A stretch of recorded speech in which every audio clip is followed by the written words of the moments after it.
So hi everyone, it's Matt from Sisu. Another interview for you. So I'm going to be interviewing a lady called Tiina Hofman, who is an exercise physiologist at Firstbeat. So in a previous video, I actually told you a little bit about the Firstbeat device and how it all works. But Tina's the expert. She can tell us a whole lot more in terms of how that side of things work, and also how it can help us to improve our well-being at the moment. So Tiina, would you like to introduce yourself? Yeah, great. Thanks, Matt. Nice to be here chatting about important things. But yeah, I'm an exercise physiologist and master trainer at Firstbeat Technologies. We are a company based in Finland. That's where I'm currently speaking from. And my job is to train wellness professionals around the world in the use of our methods, and then also sort of generally do podcasts and webinars and presentations and talk about the topics that we're working on. And prior to Firstbeat, I worked for many years in academic research, looking, for example, at athlete overtraining. So my own background, I used to be a Nordic ski racer when I was young. I raced at the University of Alaska Anchorage for 4 years. And then after that, I was a Nordic skiing coach for many years after that. So I sort of come from the world of sports, but today I work with corporate people, regular employees, sort of normal people trying to take care of their own performance and their well-being in the best possible way. Cool. Sounds really good. I didn't know you were a skier. That's exciting. Cool. So also one of the things you mentioned there was that you're from Finland, which is very interesting to me, given the fact that our company is literally named after a Finnish word called Sisu. So I've got a confession to make, Tiina. I don't speak Finnish. I've never been to Finland. I just love the word. I absolutely love the word. So much so that we named the business after it. So could you tell us more, before we jump in and talk about Firstbeat, could you tell us a little bit more about that term Sisu and whether you've come across it before? Yeah. I mean, absolutely. When I first came across you, I I thought it was fascinating that your company was called Sisu. In Finland we say Sisu. It's a very sort of a sharp, short word, and we Finns sort of consider it kind of like a national characteristic of us, and it means guts or determination or grit, some kind of a very persistent, tough attitude of not giving up. And I think Finnish people, over the course of history, we've been attacked by tough neighbors and bigger neighbors than us, and we've had to fight many wars, and we've had to defend ourselves. And we live in the far north where the winters are tough and it's cold here. So I think that has developed this kind of mindset or attitude of Sisu, guts and determination.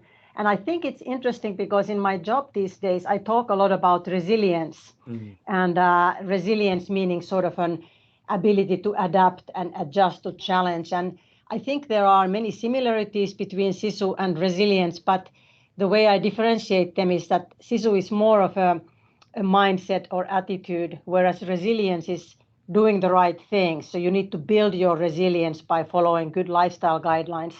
So it's definitely possible to have lots of Sisu, but if you don't also have resilience and you don't sleep enough and take care of your well-being, probably Sisu will only carry you for so long. So I think ideally you need a bit of both for the right mix of good performance. Yeah, fair enough. So Finland must have cruised through the COVID-19 crisis, right? If they've all got that mindset. Well, I do think we got off easier than compared to the UK, for example, that we are about 5.5 million people, and Finland is actually a big country, so the population density is very low here. So it was not nearly as difficult to, for example, monitor social distancing, because all through the crisis we could go outside and exercise and walk and not run into people. So I think that in itself made it a lot easier for us to deal with that. And for whatever reason, the incidence of COVID-19 also wasn't nearly as heavy here as it was in many countries. So definitely we had lockdown and our lives changed just like everywhere else, but it wasn't nearly as harsh as it was in other places. Okay, fair enough. It's interesting. So yeah, so really interested to talk to you more about Firstbeat, obviously, given that's your company. And as I've stated previously, I use the Firstbeat devices with the clients that we work with. I think they're great. I've used them personally as well, in terms of shining some light on their my own levels of well-being. So could you tell us a little bit more about Firstbeat from your experience, what it is, how it works, and how it can help people? Yeah. So basically, the roots of Firstbeat are in athlete overtraining studies, trying to find a method that would diagnose overtraining in an athlete before it's too late. And while doing that, it was sort of realized that as normal people, if we do too much, perform too much, don't take care of ourselves, don't recover, don't get sleep, we can get overtrained in just the same way as an athlete can by training too hard and not resting enough. And from that, our sort of all of our philosophy is based on that, on that idea. Excuse me. And all the methods that we have, they are based on analyzing heart rate variability. So we measure people's heartbeat data, every beat of their heart, and then analyze heart rate variability. And we use that to provide solution for top level sports and for consumer wearables. We license different algorithms and analytics into, for example, Garmin or Suunto wearables. And then we have sort of like the product that you are using, it's called lifestyle assessment. So it's like a professional grade coaching tool for lifestyle and well-being. So you get high quality data that's analyzed, and the person gets a result from that, and then that helps them to see insights of how they are coping with different stressors in life, how they are sleeping, and then what kinds of things they might need to work on to perform better and stay healthier.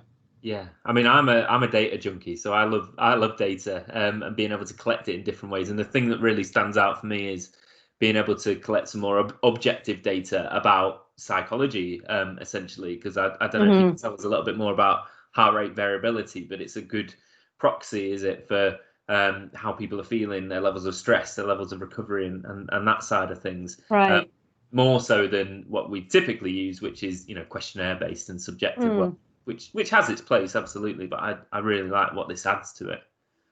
Yeah, I think they add to each other a lot, and data often can be maybe a surprise. It might be something that we don't really know about, and maybe I'll share a picture just to give a little bit of a better idea. We can just take a quick look at. Can you see my screen now? Yeah, I can see that. So just to highlight a little bit of what we're going to be talking about. So these are two 24-hour graphs from a lifestyle assessment. So it represents somebody's full day and full night after that. And the red color in the report, we call it stress, but it just means activation or energy or some kind of positive drive. It can also be negative drive, but it's a normal state for most people when we are up and doing things. But to balance that, we should have some of the recovery, which is the green color. And that means that your heart rate is slowing down and you are able to start recovering and your body is sort of recuperating and recharging the battery. And in an ideal situation, these two over the course of the day and night should be balanced so that at least when we are sleeping, we should be getting some recovery. Like the top graph is an example of a good situation. The person also did a few good things during the daytime. That's what the title, Good Choices Make a Big Difference, mean, that they did some reading before bedtime, which helped them slow down and get ready for bed. And also they did a short bit of meditation in the middle of a busy work day. So they took 5 or 10 minutes in the middle of a busy work day to take a little break and consciously try to slow down. So those are good kind of strategies that we often try to highlight to people so that they would learn to handle their stress better. Because if they don't do that, then the stress can easily just keep going all the time. So even when you lie down and try to rest, your heart keeps beating away and your body is in that sympathetic, that stress part of the nervous system. And that in the long run it's very consuming and starts causing health problems, mental and physical health problems, if you don't see to it in advance. Yeah. So I'm just looking at this graph. So I'm noticing there's other periods of recovery during the day for this person as well. Hopefully not with the house chores. I don't know. But what are they likely to be? It's good. I mean, a normal healthy person, when if the load of their life is not excessive, they can just, when they sit down to answer a phone call, or when they do a little bit of reading, or just do something as part of a course of their day, they can get these little bits of recovery, like you can see here in the afternoon. It's not necessary. The green color is not it's not really a measure of a good day, because sometimes we are simply so busy and active and doing things that it's not possible. So really the nighttime really paints the true picture of how well the person is handling their stress load. But those little signs of green in the daytime, they do tend to be positive reminders that, okay, I'm not going at 100 miles per hour all of the time, like the person at the bottom is pretty much doing. Even when they sit down or maybe try to take a break, their heart rate stays at a very elevated level, and their nervous system is very active, including many hours of their sleep time until they finally start getting a little bit of recovery. So even after they've kind of gone to sleep, because what that's showing there is they went to bed at about 10:30. Yeah, They and it can even, here is a more dramatic example. The bottom graph here is an example of what really can happen when somebody is just chronically overstressed, chronically having too much going on in their lives without paying attention to good lifestyle principles. So their body can stay on this it doesn't mean that they are not sleeping at all, but it means that they are not giving that kind of restorative, peaceful quality of sleep that they should. And obviously, if somebody has a result like that, it's a good sort of a warning sign or a wake-up call for them to start paying attention to things that can help them get that better quality sleep, for example. Yeah, I'm noticing that one at the bottom. The blue, does that shows exercise, doesn't it? Yeah, that's So that physical person's doing activity, quite a and lot of yeah. exercise, but it's not necessarily contributing to good recovery during the night. Yeah, I mean, obviously, in general, we find that being in good fitness and doing exercise, it does correlate very strongly with better capacity to recover. But if a person is very overloaded and stressed, then exercise, it can even make it worse. At least it's not going to reverse the pattern of stress. But in this case, both of these people had done some kind of light physical activity towards the evening, and the top person seems to have it in good balance, whereas for whatever reason, the person in the bottom just has maybe had too much going on for a while, and they might need to figure out a few things to manage their stress load better before they at least start pushing their exercise up anymore. Okay. Is there a difference? Sorry, firing all these questions here. Is there a difference between like rest and recovery, or are they the same? Are they the same thing? Well, when we say recovery, we kind of mean the physiological recovery, so an actual response from the body, meaning that your heart rate slows down and your respiration slows down and your heart rate variability increases, so that the parasympathetic nervous system, which is the rest and recovery part of the nervous system, that it actually kicks in and activates. Whereas, so like the person in the bottom here, he might be resting this night, he might be lying down in bed and getting obviously some rest, but physiologically the quality of recovery is not at such a level that it should be. So in that way, there is that difference, that obviously we can't manage very long if we don't do any resting at all, but then the data allows us to kind of look beyond just resting and seeing what's actually happening in the body.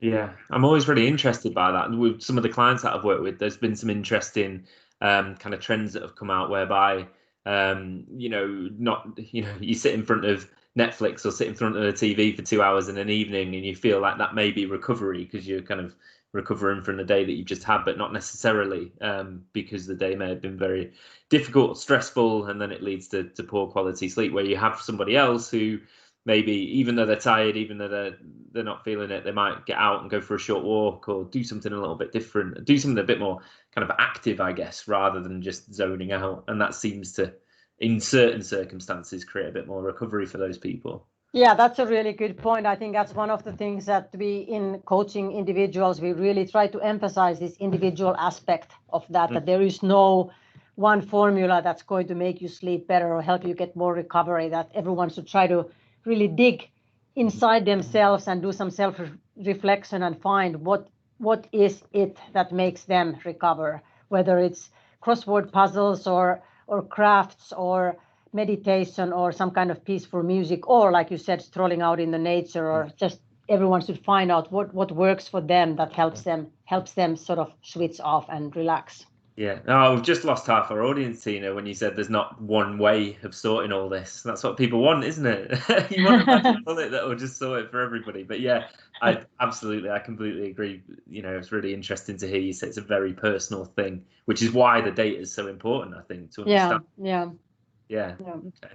So really interested in, well, I'm interested in this data full stop and what the tool tells us about us. Does this shed any light on how people have been responding to the current crisis? Because I know that certainly from speaking to people in home life and at work with clients and all the rest of it, people talking a lot more about a feeling of restlessness, that it's affecting people's sleep sometimes. Certainly in the UK, exercise patterns will have changed. I know that when they said you were allowed out for an hour, I've never seen so many runners and new cyclists on the road. So it's really interesting. Do you think there's been pros or cons, or what does the data tell us? Yeah, we have been able to, especially in Finland, we do thousands of these 3-day assessments on regular people all the time. And although the numbers did go down this spring because quite a few companies sort of put things on hold and some people initially didn't want to measure during this exceptional time, but we did accumulate a database of thousands of measurements from March, April. And then when we compared that to the 2 previous springs, so sort of a similar time period out of the year, when we compared the average values from previous springs to this spring, we saw some differences. And there is a bit of a Finland bias in that. I'm sure that there's some differences maybe in the UK that we'll find out as the time goes on. But my prediction or guess is that the trends would be pretty similar.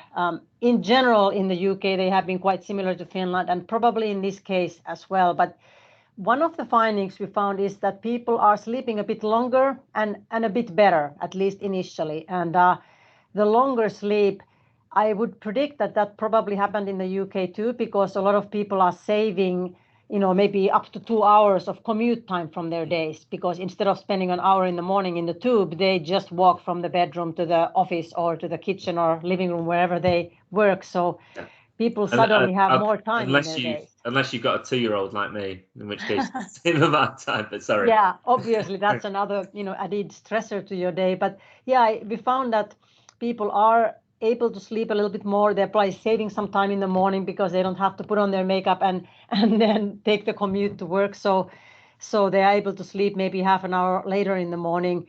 But interestingly, also the quality of sleep has been a bit better in this sample, and we sort of took it to maybe as a sign that because people, their schedules have been emptied. There's no hobbies for themselves. There's no hobbies for their kids. They are not running around going to the gym and shopping and all the different errands that we normally do in the leisure time.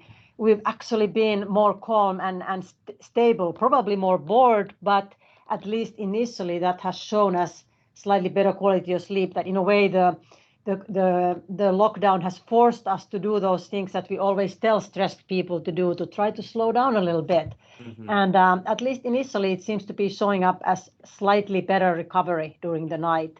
The exercise part that you mentioned, the data shows that there is less steps in people's days, so less activity, which is probably pretty no-brainer because people aren't even, they aren't walking to the tube station or to their office. When they go to lunch, it's only 10 steps to go to the kitchen to fix themselves lunch. So in general, the daily activity levels have dropped. But we saw, like you mentioned, we did see, especially on weekends, there is an increase a number of steps and like physical activity bouts, because people I think they are so cooped up that they want to go out and they're taking big walks. So yeah, over the weekends, the physical activity seems to have increased somewhat, but during the week probably dropped a little bit.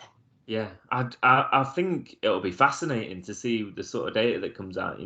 Obviously I'm really interested in the UK data and what that tells us. Only because the way that the psychology of this works will be interesting. You assume that you put people in lockdown and they'll do less exercise, but actually, like I said before, when you give people, right, you're allowed to do an hour, I felt like people were really using that hour. They were and in a way that they wouldn't have done normally. Yeah, more committed to that because there's nothing else to do. So they really put their mind into getting that hour in. And I wonder whether there's been another shift. Now they've come out and said that you're allowed to go out unlimited amount, whether that maybe people would stay in. I'm not too sure. I'm only speculating, but it'll be interesting to see what data tells. Interesting psychologically, even if we've had those good findings of better sleep and better quality sleep, a little bit more recovery during the daytime, psychologically, our data showed that people felt more stressed. They felt more worry. So I think that's a really important point to keep in mind, that it could be that the physiologically better result, it could be some kind of a initial coping mechanism or survival mechanism to deal with the tough situation. But if the mental stress keeps being high and we continue to having to worry about the finances and health and all that, little by little, it will probably start affecting our physiological recovery negatively as well. So obviously, people have to pay attention to that and find good ways to deal with sort of the added stress and the added challenges that the situation is causing us. Yeah. I mean, I've talked about in previous videos about looking for parallels, looking for some sort of precedent for what's happening to us now. Put simply, it's very, very difficult, but short of the Spanish flu that we're hearing about back in the 1900s, we've not seen anything on this kind of scale. But when you look at things like the SARS virus and the 9/11 attack and, large macro level events like that, people do tend to bounce back quite well. So they do have this set point that they recover to naturally. But like you say, what's going on now is fairly unprecedented and will be causing people some strain. So I'll be thinking, what can they do to actively move themselves back into the right space, I guess. Yeah, that's true. And I think ideally we can come from this with some good learnings, data-based and experiential learnings, that people distance work, there is clearly time and place for that. I think most people are probably hoping that they don't have to keep doing this all the time, but a lot of people are realizing that the time savings and also the focus that you can sometimes do if you don't have small children running around the house, which in a normal situation they'll be at school or in daycare. So hopefully there will be a good hybrid version of this going forward, so that people can effectively utilize the chance to sometimes do remote work and spend a little bit less time running around. But at the same time, I think people are craving the social interaction and the positives that you get from that kind of meetings and face-to-face events. Yeah, absolutely. So I've been planning to wear the device recently, and one of the things that I'm really interested in pinpointing is, can it shed any light on how my body responds to being on these online calls, because they're on a lot at the moment, and whether that differs from meetings that I've been involved with previously. It's probably, like you said, it's probably a bit of a mix. Probably the variety is quite nice, but if it's only this forevermore, then it will probably start to stress people out in the same way that traditional meetings do. I clearly saw that my own pattern. Even outside the COVID time, I do quite a bit of remote work or online work, because I do training all around the world and I do online sessions or webinars. So I'm quite used to that. And I did several measurements during March and April on myself. And I clearly found that if it's sort of the core of what I do, like training on those red and green colors, training some other professionals, I really enjoy doing that and I enjoy the discussion. So I was oftentimes showing recovery while I was doing that, because it was sort of focused. I don't know if it's called flow or some kind of a positive vibe in your work. And the days tended to be a little bit less stressful just because of the lack of running around. But at the same time, I think it gets tiring to be in front of a computer and typically with a headset all day. So, it definitely can be a stress factor as well. Yeah. I'm interested, and you might not know the answer to this, but I could totally see how, and the data seems to show that it would cause some stress for people, feeling like, just in terms of the uncertainty and the lack of control that people have. I totally understand that. The other thing that I've heard from people is almost a feeling of like fatigue or exhaustion from, is there such thing as like too much recovery? If you're stuck inside and you're just very sedentary and your brain's not really working. You think about the people who've been furloughed, for example, that would be nice for the first week, but it's probably not nice 4 weeks later when you... I'll have a blog coming out on discussing that a little bit. There's a term, Boreout, that's come up quite a bit. I mean, it wasn't invented during this spring, but it's sort of like the opposite of burnout that comes if your work is too monotonous and lacking of challenge. And of course, there has always been some professions where that might be a risk. But during this spring, particularly people who are used to being on the go and having a lot of buzz and activity and interaction and action in their days, and now that suddenly when they're stuck inside their house, they their initial physiological results suggest that they're coping really well. They're getting loads of recovery in their days, but psychologically they're feeling just like you said, that they are bored and they are feeling like they're lacking their normal interaction. And it's not a good situation either if there is too much of that. So everyone has to find that right amount of stress and recovery for themselves. That's interesting. So it's this balance between your psychology and your physiology. They obviously impact on one another, but they can be different as well. You know, in the sense that you can be feeling very different from your body, maybe recovering and recharging, but actually you're finding that incredibly boring. Yeah. I had the blog that I mentioned. It will show two graphs, and the second graph is an example of a person who, when you first look at her result, it just looks like she has nice daytime recovery. But her own take on that was that it's because she didn't have enough to do. There was not enough challenge in her days, and she really felt like she needs to start getting back into the swing of things as soon as possible, because she did feel that kind of a boredom Yeah, during the that's days. interesting. It's interesting, and it happens so suddenly as well. Because I know with people that I work with, they almost get addicted to this fast-paced environment, and they may say to you, you know, oh, I want to slow down, but they don't really, you know. So, and ideally, what you're doing is you're getting them to knock 10% off that and bringing it down into safe levels. But if that suddenly goes from 100 miles an hour to naught overnight with being furloughed, or whether that's lockdown, or you could see how that could potentially cause some of that Boreout for people. Yeah, for sure. That's fascinating. Yeah. Cool. So kind of lastly, really, really interested in whether you've got any kind of practical tips that people could be using to improve their well-being generally, but also given the context that we're currently working in. What do you think? Well, I think my sort of top three. Okay. My number one is clearly sleep. Prioritizing sleep very, very high. So prioritizing meaning that it's kind of a non-negotiable. So if you feel that you need 9 hours of sleep, or 8 hours, or 7 hours, there's slight variation between people. But if 8 hours is what you need, you really schedule it in your day so that you try as hard as possible not to negotiate that. So you get your enough sleep per night, and also you do the right things that support your sleep. So meaning that you are starting to slow down and pay attention to not being too busy and active and running around too much in the hours before bedtime, turning off your electronics, all the common sense things that we all know, but really putting sleep high on the list, I think, is my number one. And my number two is exercise and fitness, because it's such an all-around medicine for so many things. Our database shows a really strong correlation between people who are in good fitness. They also have a better capacity to recover. So because their body is fit, they can sort of take more stress during the daytime, and they're able to switch it off and start recovering when it's time to go to bed. So strong correlation being fit and having more recovery. And this is particularly good news, I think, for those who are very unfit right now, because even a small improvement in their fitness level is going to be a giant investment, not only in their physical fitness, but also their ability to recover. Okay.